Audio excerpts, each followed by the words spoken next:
You are listening to the Horse Radio Network, part of the Equine Network family.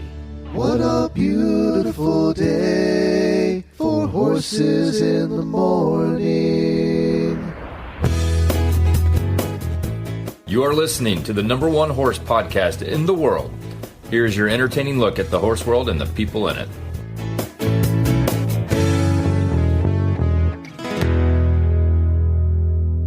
I'm Dr. Allison Marshall.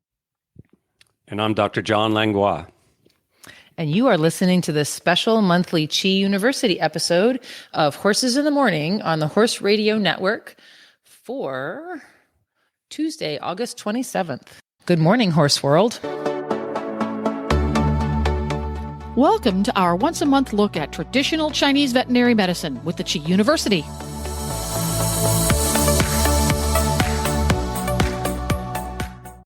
Hi, everybody, and welcome back to late August for the Chi University episode of Horses in the Morning. Dr. John Langlois and I are here to have a little fun with you today. John, what you been up to down in sweaty, steamy Florida? How's the weather been down there? Well, that's a good way to put it. It's sweaty and steamy, but we're getting plenty of rain. So my little bit of crops and vegetables are growing very well, and the flowers are doing good. Nice. So I'm enjoying that part. And I'm out treating some horses, horse cases, and still for teaching at the Chi and mentoring students, and it's a lovely balanced life.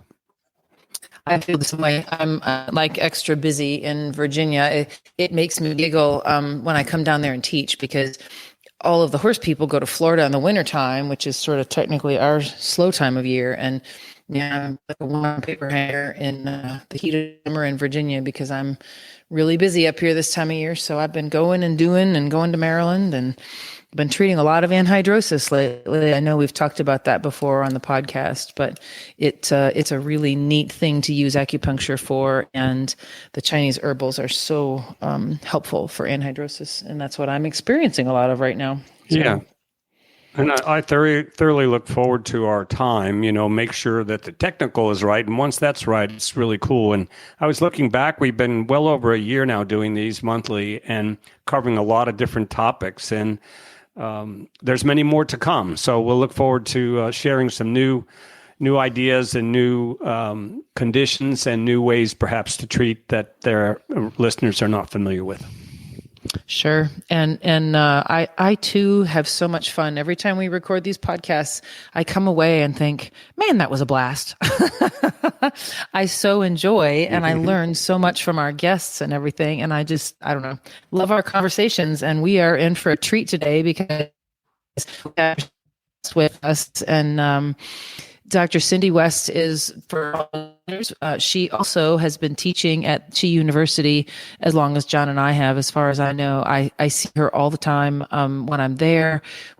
Dr. Shea will also, or often, have us all out for a dinner, all of us teachers, just to kind of talk about how things go. And I love sitting next to her, because she's just such a delight. And the funny thing is, a lot of horse people have chickens. So John and I decided to have her on the podcast today to talk about what other animals might be on your farms, you horse people. So we're really excited to have her. Yeah, and I understand that she's on board, so that she didn't chicken out on us.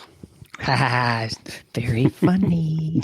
You're very funny. Anyway, so yeah, no, Cindy's a gem, and look forward to our chat. Hey, so we have Dr. Cindy West with us today, and John and I thought we'd switch it up a little bit for y'all, because we know that a lot of horse people have chickens. So we have Dr. Cindy West with us, who is a general, all-around fabulous, I will needle anything acupuncturist, and she's done a lot of work with chickens. So we're really happy to have her on the podcast today. Cool. Well, I know Dr. John wanted to make a comment, but I will just say that, well, go ahead, Dr. John, you say your bit, and then I'll say my bit. Yeah, no, I just wanted everyone to know that that's what we're at. It's a situation where a lot of the equestrians and farms have chickens on the farms, and they're dear to them, and they're actually wonderful pacifiers to the horse. So that's what we're talking about today, is chickens on the farm. Cool. Yes. And I had written down that probably the first question any self-respecting equine owner would want to ask is, why in the world would I want to have these two-legged feathered little things that my horse could squish wandering around my barn? And I would like to encourage you to think about these nice little chickens are anything but chicken. They are great tick control. So they're going to reduce Lyme's disease and other tick-borne diseases around, not only for your horses, but for your dog companions as well. They are great companions, as Dr. John said, to your horses. There's many pictures of chickens sitting on the horse's back, just snuggling down, happy as can be, though you do have to watch for random eggs in the feed boxes, and they do produce eggs. So they're just great all-around companions to have around the barn. Yeah. And we'd love to kind of get your take on, what kind of things that you find with chickens, the problems that you tend to see, and, how you might manage that, and talk a little bit about what TCVM could do for the chicken in some circumstances. So we're going to let you share with us. Sure. And please interrupt at any point along the line with any questions. So as with all the critters, y'all know me pretty well, Dr. John and Dr. Allison, that yes, I will pretty much treat any critter that exists, if they'll let me get close enough. And, of course, chickens, those of you that have them, and I would say, while I'm not a primary equine vet, more than 50% for sure of my equine clients do have chickens around the barn, most commonly as really small flocks, maybe 5 to 8 or 10 hens. All of them have names and all of them are members of the family. I even have one gentleman, he doesn't like chickens for the record, but he has a chalkboard in the tack room where he marks down every day each chicken if they've laid an egg, and they like to name their hens things like Princess Leia and so forth. So he technically doesn't like chickens, but they suffer, as the folks online know, or that are listening know. In fact, I just had a client in yesterday with her dog, and she has chickens. One of the most common things are things like egg binding, which, as I understand, I don't do YouTube or Facebook, but I understand that, unbeknownst to me, there's a video circulating with using acupuncture that we did during one of our demos to help a hen with egg binding. But of course, the other thing that I think Dr. John would back up on that, egg binding is a common problem where the hen can't pass the egg, and it can be deadly. It's a very bad thing, but you may not have your TCVM vet or any vet immediately handy, but Dr. John would support me on this, but you have your hands. And that Chinese medicine, the first bodywork system ever, Tui-na, we can teach the folks, so you folks who own these chickens, how you can help them with your hands with things like egg binding. Of course, you always want to talk to your vet if possible, but there are certainly things that you can do on your own to save their life.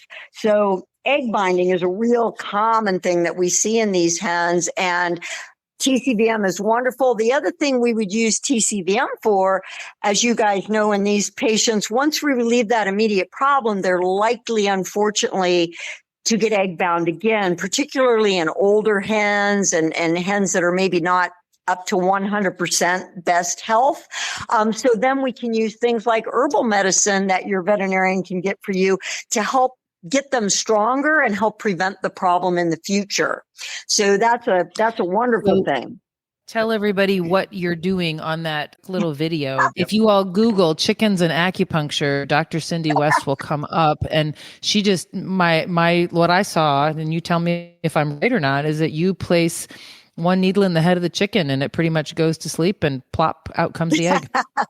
Yeah, that was, and we were lucky that we happened to have the chicken on a wooden table, and we were lucky that the video was running, because normally that would not be running. But this was during one of our classes at the Chi University, where many of your veterinarians are studying to both practice on your horses, your chickens, your dogs, your cats, whatever have you, even your spiders, I would say. And they had brought the chicken in for a demo. We were to do a demo that day, and as it turned out, she was a bit egg bound. It was just by chance that she happened to be. We were going to show how how to do acupuncture on a chicken for veterinarian studying. And we put the first needle into the acupuncture point on the top of her head, which we commonly use for relaxation. And sure enough, boom, immediate egg. I don't think it was 10 seconds, maybe 15, before she laid the egg on the video. Well, when I saw the video, I kind of, I've watched it several times because I thought it was quite fascinating.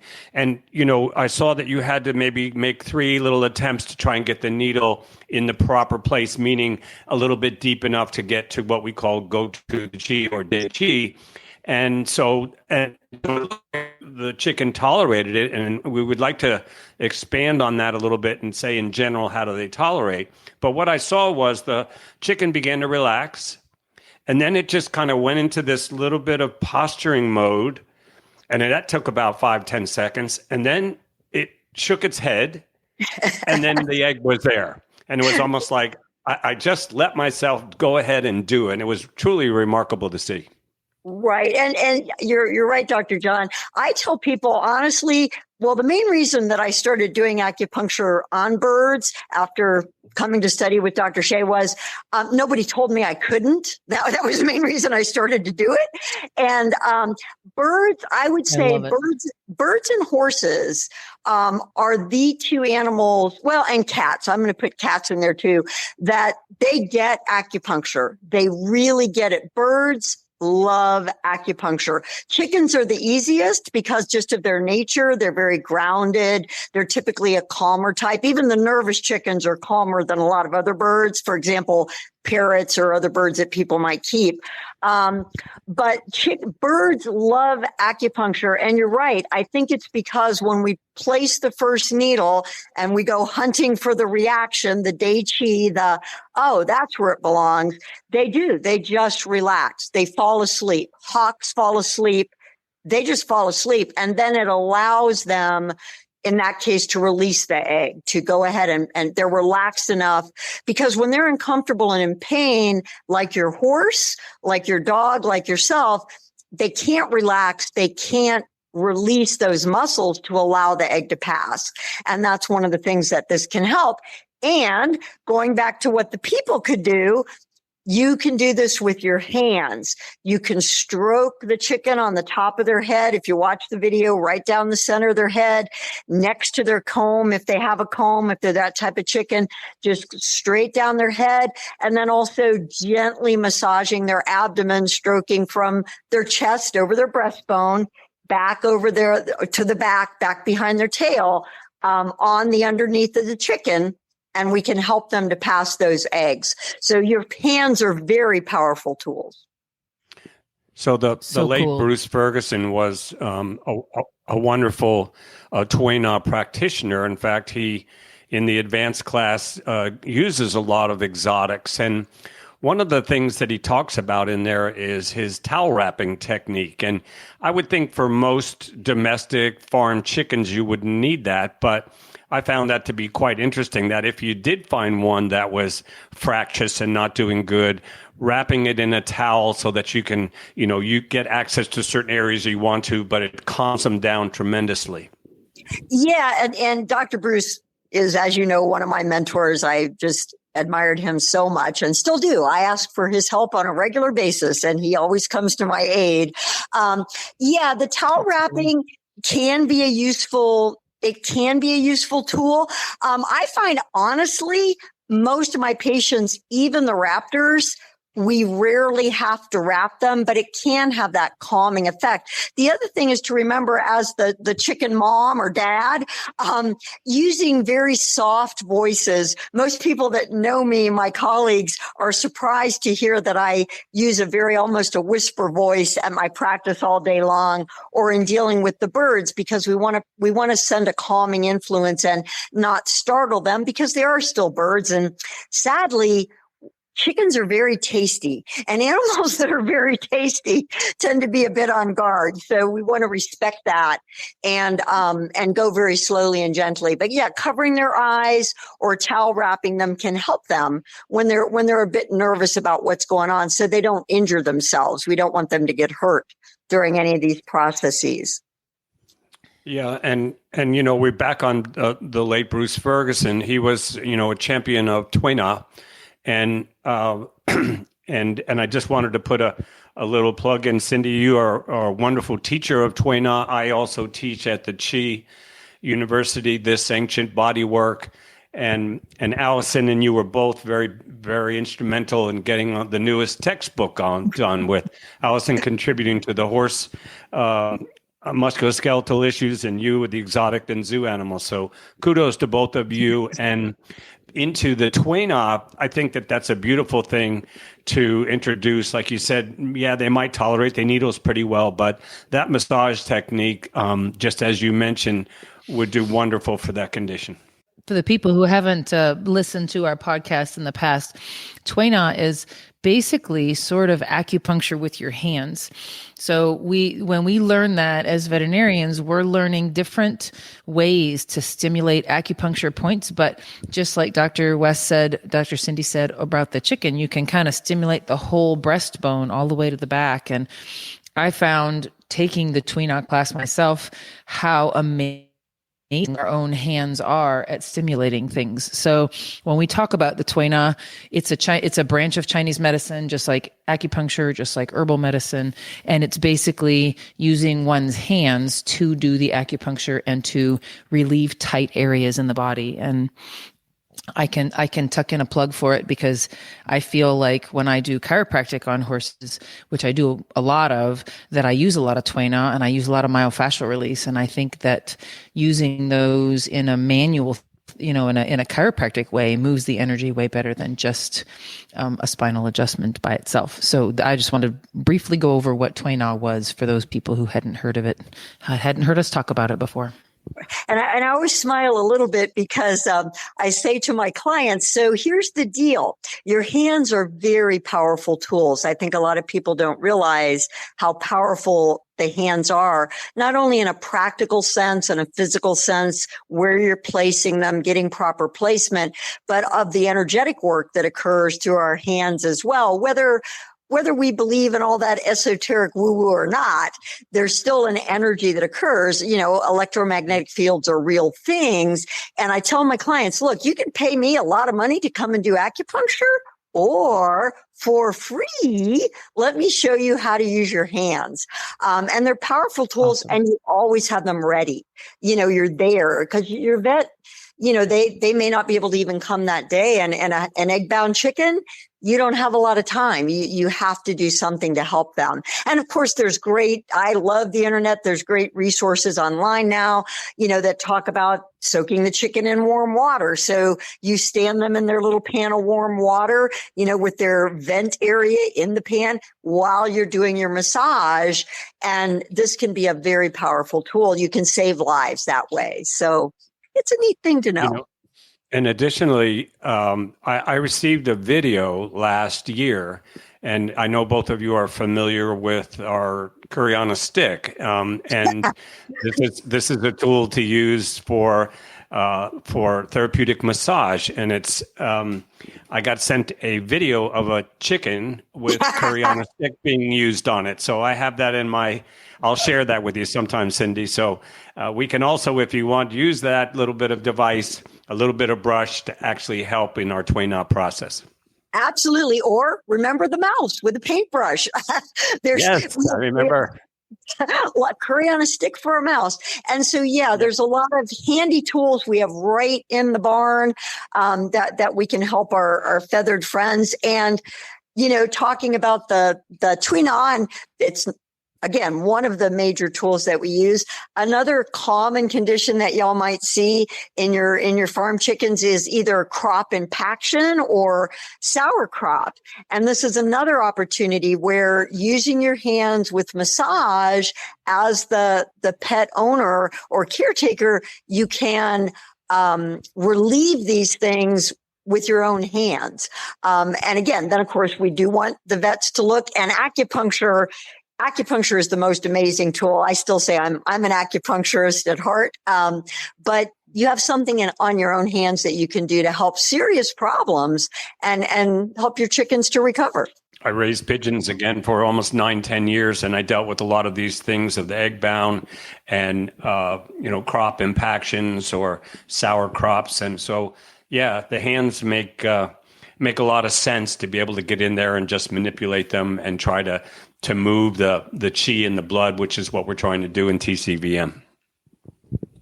Yep, we talk about restoring and maintaining health. That's what we're out to do. And as I said, I don't want to diminish the need or the appropriateness of getting your veterinarian involved as soon as possible. But part of what I try to do in my practice is to empower my clients, and I'm sure Dr. Allison and Dr. John do as well, with the equines to, have tools that they can use, curry on a stick, to actually truly affect their health and well-being long-term and in between those professional visits.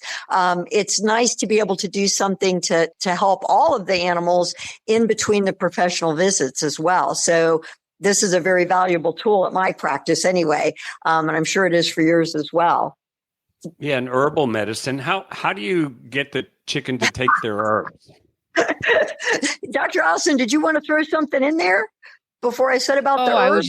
I was kind of turning the tables too there. I would love to hear you talk about, I know that you use a lot of the same herbs in chickens that a lot of equine acupuncturists use in horses. And I'd love to hear you just, I know that our clients are aware, or our listeners are aware that they need to have herbals prescribed by a veterinarian. And a lot of the reason is that they're very specific for situations.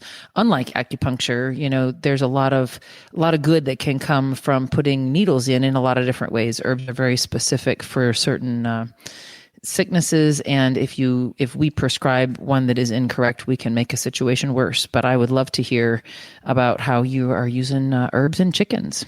Sure. Well, and that's how I share it with my clients as well. I always say, well, acupuncture, and for all of us who've studied for so many years, it's kind of the no-brainer tool. I mean, it's hard to make it go wrong.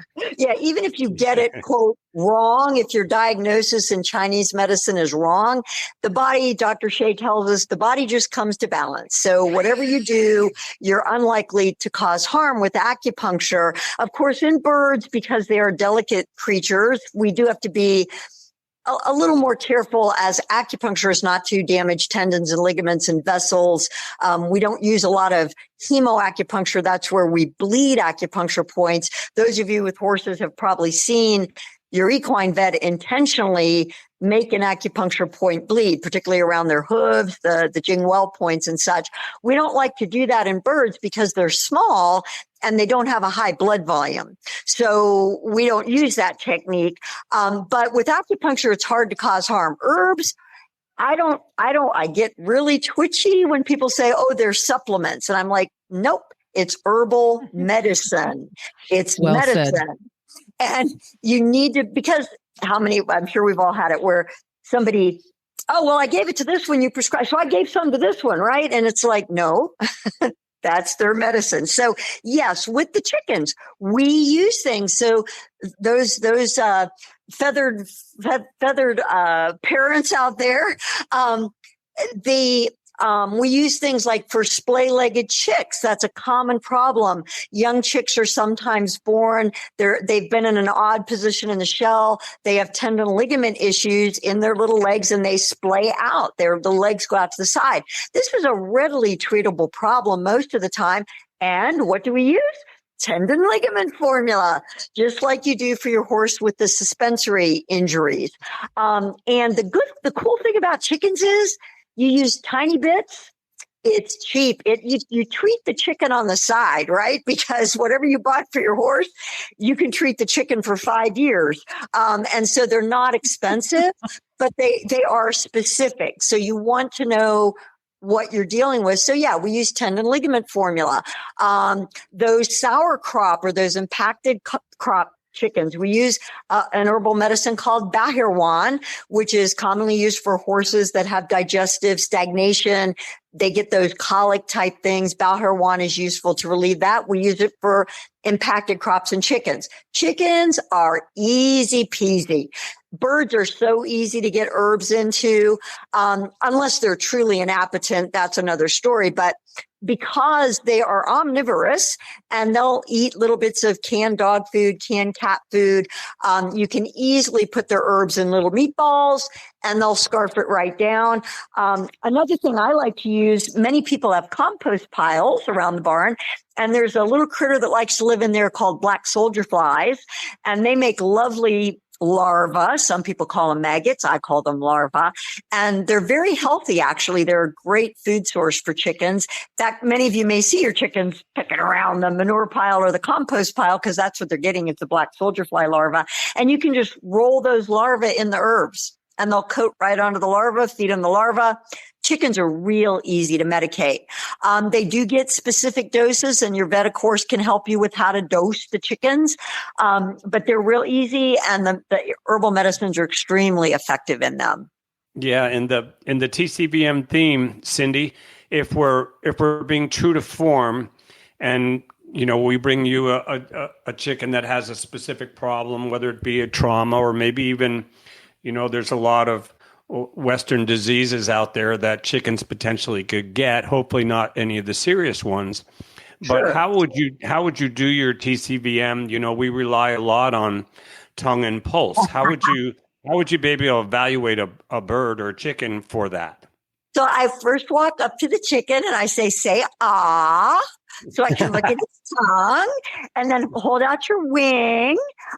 So the way we do it with chickens is we can use their tongue. We just, like as with our equine patients or our canine patients, we don't want to force their beak open because then their tongues go purple and doesn't tell us much. But we can use their tongue. More commonly, we actually use the vent in chickens, much like we in birds, much like we do the tongue. We look at the color of their vent, the moisture of their vent, and that will give us clues. Or is it too red? And that tells us they have a heat problem. Maybe those chickens that have picked up a virus of some sort or something like that, they might be too hot. Their vent is red. Or are they pale? So then are they weak? Are they blood deficient? So we use the vent a lot diagnostically. And then for our birds, whereas you're used to seeing your equine vet palpate the horse's neck to get their pulse diagnosis, we actually use the brachial artery on the inside of their wings. And again, chickens tend to be very compliant. They are the nicest birds to work with. They're very calm, and they tend to be very compliant for us to get so we call it a vent and pulse diagnosis. Also, some of our birds have pigmented tongues, so their tongues may be black and we can't use it anyway. So that's how we do it. And then we come up with our specific pattern for Chinese medicine, as you all know, because, for example, digestive upset. So you have a chicken that's not eating well. Is it an impacted crop? And is that a stagnation problem? Or do they have some deficient problem going on? And that's how we pick our herbal medicines specifically to treat that. The acupuncture or the Tui-na may be the same depending on the digestive issue with a little bit of a tweak here and there. But our herbs are much more specific. And that's why you need a vet involved before you start just randomly giving herbs, because you don't want to do it incorrectly. So that's why that's very important to have your TCVM vet involved in choosing your herbal medicine. Wonderful. I remember seeing a video on the internet about a chicken getting acupuncture, and there was probably 10 needles in the back of that chicken. And I'm just wondering, we talked about, doing our TCVM, and for the most part, do they tolerate it pretty well? In other words, if you put 3 or 4 needles in, and do you tick them off a little bit and they don't want to do it anymore, or can you get your prescribed number of needles in that you would like to do without too much fuss? I would question what, how do you have to put needles in the back? Do you need to worry about the lungs? I know they got lots of little lung sacs there. So they're air sacs. Yeah, they're air sacs. And that's a good point. And the answer is yes, you do have to be. And that's why, again, acupuncture is a relatively safe tool. But with birds, we do have, if one of us ever gets that chapter finished for the new acupuncture book, we do have air sacs to worry about when we're doing the points along the back, points on the front of their wings. Like common point that we use in horses, lung 1 up by the front of their shoulder. We have to be careful with birds because we might hit their air sacs, even along the neck, the points along their neck. We do have to be aware of that. So, but again, we are using small sterile needles. Most birds are extraordinarily compliant for acupuncture. It's remarkable. They're much more compliant, say, than cats, for example. So they're usually pretty good. I would say, and again, as we know, everybody's an individual, and I always say the person who's in front of that animal on that day is the best vet on that day. So we want to let them practice their art the way they practice it. I'm a minimalist. For any of my patients, when I start getting above 5 needles, I start scratching my head going, what am I doing here? And that comes again from the late, great Dr. Bruce Ferguson, who in his later years was known to, he did a lot of that topographic one needle, single needle. Where can I put the one needle and get the bang for my buck? So I'm usually doing, 1 to 5 needles, but certainly they will tolerate more in many instances. And we also use a technique in birds that you might see your vet do. They're doing it right. We call it dry needle without retention. So in many birds, we don't even leave the needles. We simply touch the point with the needle, get our De Qi response, and withdraw it.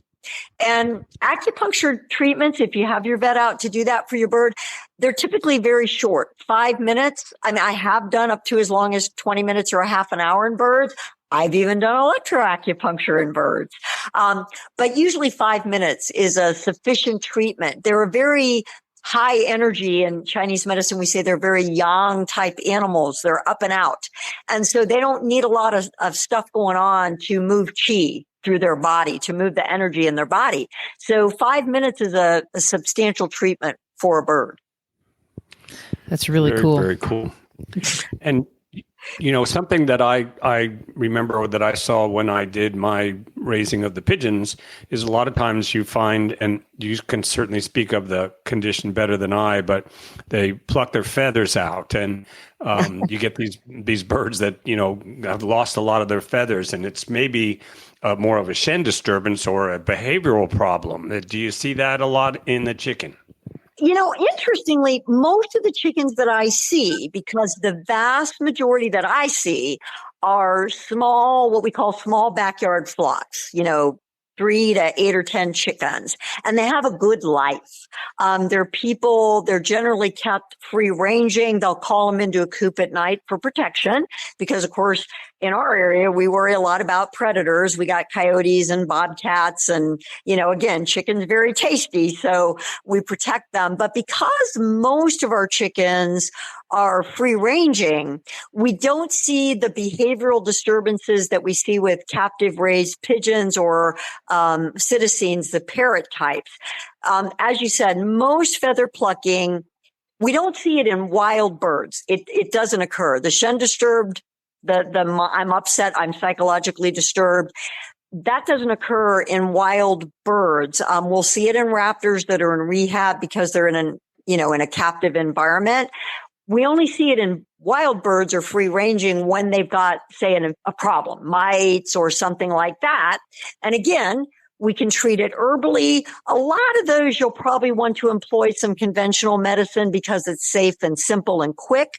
But then we support their immune system. So short of a parasitic infection, the only other thing we see is some hens, particularly, when they're laying or post-laying molts, they'll get an excessive molting, or if they're at the bottom of the pecking order and either it's the other birds traumatizing them or they're psychologically stressed and they pull feathers. And again, these, I will say, after practicing with avians for 37 years now, the only truly effective treatment for the psychologically induced problems, and I would even say the post-molting or the post-laying molt, is TCVM. Now, there may be other complementary medicines. I don't know much about homeopathy and such that may work, but in my world, that's a TCVM problem, and we can really help them. Again, acupuncture, herbal medicine, but lifestyle changes. If you've got a hen that's at the bottom of the pecking order, figure out a way to cut her a break, give her some safe zone where she's near the flock, but not being, abused. And some roosters can be a bit aggressive with the hens. And so then we have to think about reorganizing the flock to help them. But TCVM is a wonderful tool. Acupuncture, when we get into the Shen disturbances, there's several herbal medicines. So it's hard to even talk about, as you all know, dealing with the equines. There's so many herbal medicines that can be used. But I would say a common one for hens is guipitan, because they get spleen qi deficiency because they're laying and they're losing a lot of their qi energy. And so that herbal medicine tends to help them a lot, and it gives them a little more confidence and makes them feel a little better. But yeah, TCVM is a great tool for your feather plucking, whether it's an external parasite or more of a flock problem or a psychological problem because of their position or their recent egg laying. Very helpful tool. Wonderful. And so now what you would recommend for any equine endeavor, farm endeavor, for the Shen disturbed horse, they need to get and open up a flock of chickens to help them. Absolutely. Because and remember too, for those of you so some of you may have the Western pleasure bent, and I'm happy to report they have this lovely little covered wagon affair. It's a portable coop for your chickens, because one of the problems people have in keeping chickens on the farm, if they're not free ranging, is they'll kind of destroy, if you keep them in a little yard, they kind of destroy the yard. The chicken manure will burn the grass, and then you have to move them. And there's this lovely little covered wagon thing. It's the cutest thing to look out in the fields and see the little covered wagons for the hens moving around. And yes, they do help the horses. So many horses love their chickens. They bond with them. And as I said earlier, the chicken will leave, if they have regular feed boxes, they'll often leave them a present every morning in their feed box, a little egg. So it's wonderful. Wonderful. They're great therapy for your horses. And, another thing that we had talked about, some chickens will get problems with what we call pododermatitis. They'll get infections in their feet, either from inappropriate roosting things. Again, little chicks, if you're raising up little chicks, you can't get them onto perches and roost too early or it'll hurt their feet. They have to have a little soft bedding for them when they're young. And then if the roosts are too high, a lot of things that have become common now, people like these giant breeds of the chickens. I mean, they're kind of somewhat frightening sometimes when you meet them. And if their roosts are too high, they injure the little pads of their feet. When they jump off those roosts, they can injure their feet. And so you want to make sure their roosts are a proper height. But should you get a chicken with pododermatitis, that can be a challenge to treat. And so again, we use a lot of times hot hoof too. So you've had a horse with laminitis. Now your chicken has pododermatitis. Don't use it without talking to your vet first. Don't just randomly use herbs. But in addition to soaking their feet and wrapping their feet and keeping them clean, using Yunnan Bio is a very useful tool. But talk to your vet about using the herbs to treat the pododermatitis along with acupuncture. Again, they're great. I have multiple pictures of various birds with needles in their feet where we're treating the pododermatitis, as well as other points that you all are familiar with along their neck and their back to clear heat and help their immune system. So for those people out there who have not used Hot Hoof 2, it's an herbal formula that we use for laminitis or founder in horses, and it takes away the heat as well as helps foot pain. So it's really fun with Chinese medicine, and Dr. Cindy's an amazing example of this, that it's so applicable to so many different species. So the same theories in Chinese medicine, it might be a very different condition between horses with laminitis and, chickens who have an infectious foot disease. But in Chinese medicine, it looks the same. It's painful and it's hot. So Right. the simplicity of Chinese medicine makes it applicable to many different species. And it's as you said, Cindy, it's just so fun to practice because I joke with my clients that it hurts my head worse than vet school ever did because it is so simple and so complex at the same time. It's just a beautiful, elegant way to heal. Well, that's what I like to say, that it's elegantly simple and infinitely rich. And what I've been studying Chinese medicine for 20 years. I went to vet school for 4. I will be studying Chinese medicine till I die. And I'll still only have barely scratched the surface. It's just that way. But interestingly, when you say, Dr. Allison, about the hot hoof too, because we talk about in Chinese medicine with the horses. So yes, their feet are inflamed, but there's actually an internal disruption in their liver gallbladder channel. Often, related to sometimes it's related to their environment and so forth, but sometimes it's related to an internal problem or even the internalization of psychological disturbances, right? They're kept in, they're doing high performance things. They're under a lot of stress. Maybe they're being fed a high energy feed that warms them up as well. This all stresses their liver. The liver gets upset and then it affects their feet. And we kind of can see the same thing in chickens, believe it or not, because even though, as I said, the free ranging ones don't tend to have these problems, but if we keep them in a coop and they're not really being birds, they get that liver qi stagnation. They get the same thing. And then it shows up very similar ways. So it's kind of interesting how it applies across the species. That's great. So you could basically say and for our listeners, the liver is the emotion attached. Well, so Chinese medicine has an emotion attached to each organ, and the liver's emotion is anger. So you could say those chickens are blowing their frustration out their feet. Exactly. Just like the horses do. Exactly. Yeah. So it's an amazingly fun thing to do. And I think most of my clients are surprised, first of all, A, that we can practice on chickens, and B, that the chickens are so compliant and so receptive, and they respond very, very well to the treatment. I mean, we see all kinds of injuries. They get injured, and we can treat them again with many of the herbal medicines. Those chickens that get to live long enough, they get arthritis. And so again, many of the herbal medicines that you've used in your horses to help them with their arthritis conditions, this is where, again, we have to be selective because there's so many available, and we need to see, are we treating a hot condition, a cold condition? Is your chicken worse in the winter? Are they worse in the summer? But we can use many of those same herbal medicines, and they respond remarkably well to acupuncture for many of these types of situations. So, Cindy, would you be open to, there are a lot of viral serious diseases that affect chickens,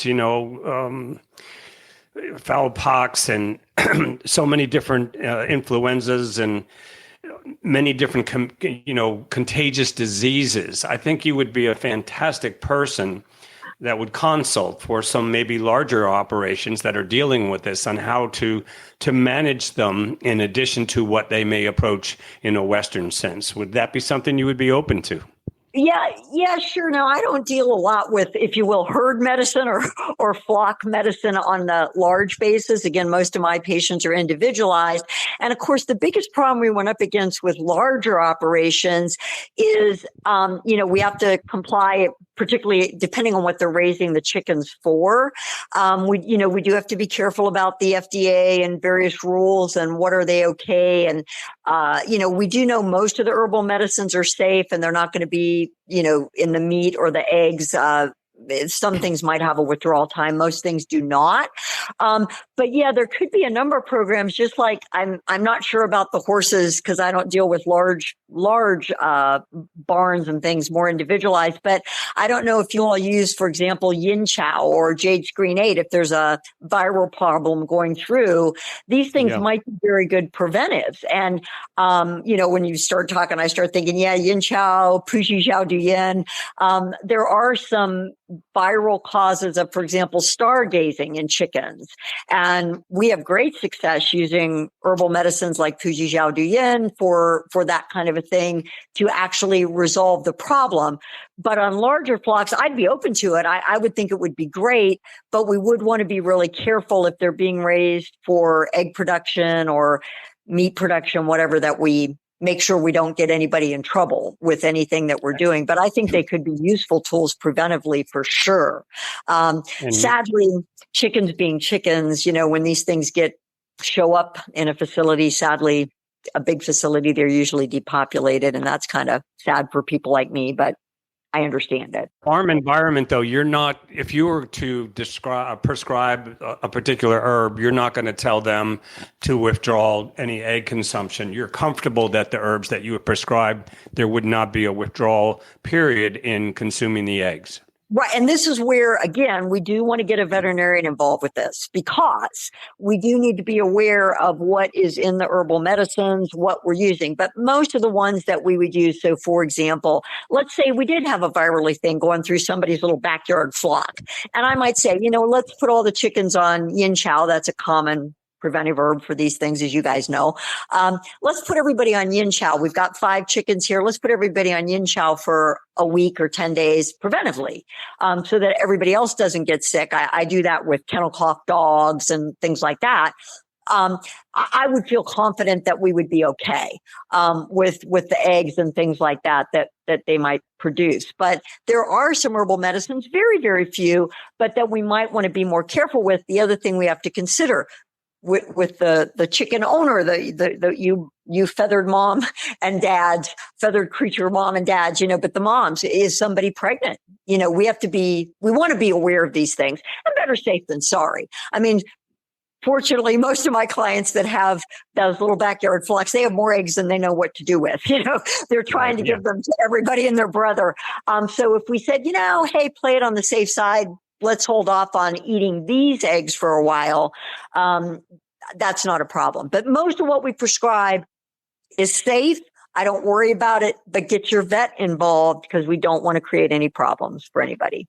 Cindy, we've had so much fun having you on the show, and it makes me kind of giggle, because I'm always kind of proud to be a veterinarian, because we have to deal with so many species, and you make me completely aware that I only deal with one species anymore.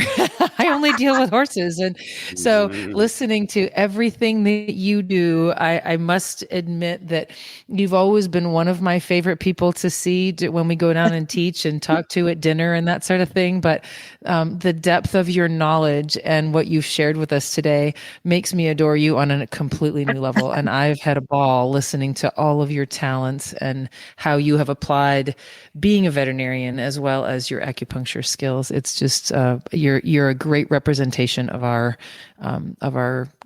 colleagues. Well, I would like to say to you and Dr. John, I am honored. Thank you so much when you came up and tapped me on the shoulder and said, hey, I said, what? Horses in the morning? You want to talk about chickens? But that's fine. And I would say to your horse clients, don't be chicken about getting some chickens. Love it. They're a great asset. But thank you both. I am honored. And we all, as we say when we go to teach, it's who can bow lower, because our colleagues, Absolutely. We're just honored. Our colleagues are all amazing. Dr. Shea bows to us, and then we see, can we get lower? So thank you again. It's been an honor. And I hope more of your equine, you'll find more chickens when you go out to see your horses, because they're fun little critters. And you guys make sure to treat them too. You can do it. Share the Tui-na. But again, thanks you guys. It was a real honor, and we finally got it done. Yay.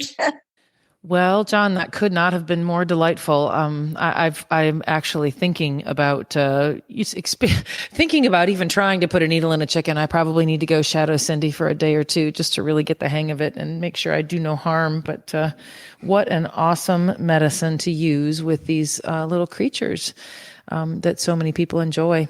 Yeah. So Dr. Cindy West also teaches at Chi University.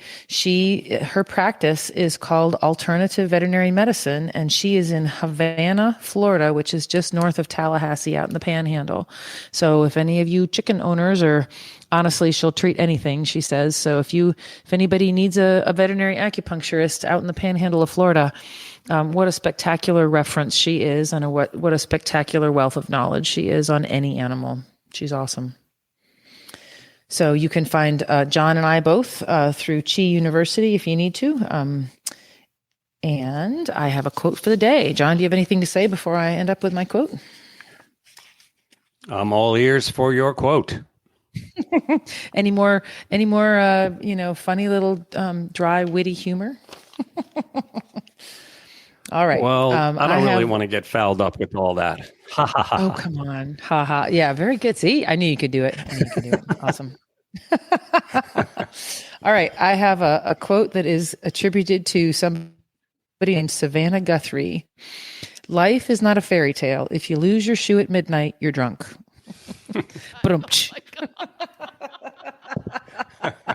Everybody stay well, and we'll see you in September.